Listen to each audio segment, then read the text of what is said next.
जो राजा 100 अपराध करने के बाद भी जीवित बच गया था, लेकिन जैसे ही उसने श्री कृष्ण के सामने अंतिम अपराध किया, उसी क्षण सुदर्शन चक्र का भयानक न्याय उतर आया। बहुत समय पहले चेदी राज्य का राजा था शिशुपाल। शिशुपाल श्री कृष्ण की बुआ का पुत्र था। जन्म से ही वो अत्यंत विचित्र था। उसके 4 हाथ और 3 आंखें थीं। उसका ये भयानक रूप देखकर सभी भयभीत हो गए। तभी आकाशवाणी हुई, जिसके स्पर्श से इसके अतिरिक्त हाथ और आंखें गायब हो जाएंगी, उसी के हाथों इसकी मृत्यु होगी। शिशुपाल की माता बहुत डर गईं। एक एक करके अनेक राजाओं ने शिशुपाल को गोद में लिया, लेकिन कुछ भी नहीं हुआ। अंत में श्री कृष्ण वहां आए। जैसे ही उन्होंने शिशुपाल को गोद में लिया, उसी क्षण उसके अतिरिक्त हाथ और आंखें गायब हो गईं। ये देखकर शिशुपाल की माता रो पड़ी। उन्होंने श्री कृष्ण से विनती की, मेरा पुत्र चाहे जितने भी अपराध करे, कृपया उसे क्षमा कर दीजिए। अपनी बुआ की बात सुनकर श्री कृष्ण शांत स्वर में बोले, मैं इसके 100 अपराध क्षमा करूंगा।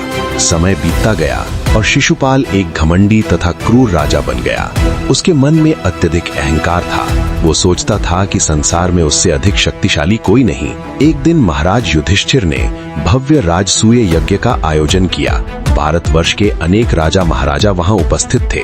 सभा में सबसे सम्मानित व्यक्ति के रूप में सभी ने एक स्वर में श्री कृष्ण का नाम घोषित किया।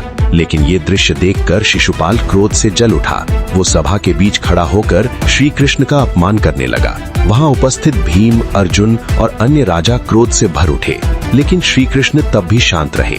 वे केवल शिशुपाल के अपराध गिनते रहे, 90, 95, 99, लेकिन शिशुपाल नहीं रुका।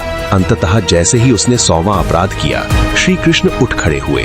उनकी उंगली पर भयानक सुदर्शन चक्र प्रकट हुआ।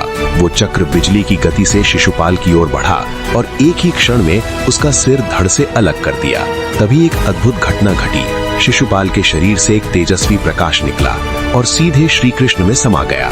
क्योंकि घृणा करने के बावजूद शिशुपाल का मन हमेशा श्री कृष्ण में ही लगा रहता था और इसी कारण मृत्यु के बाद भी उसे मोक्ष प्राप्त हुआ।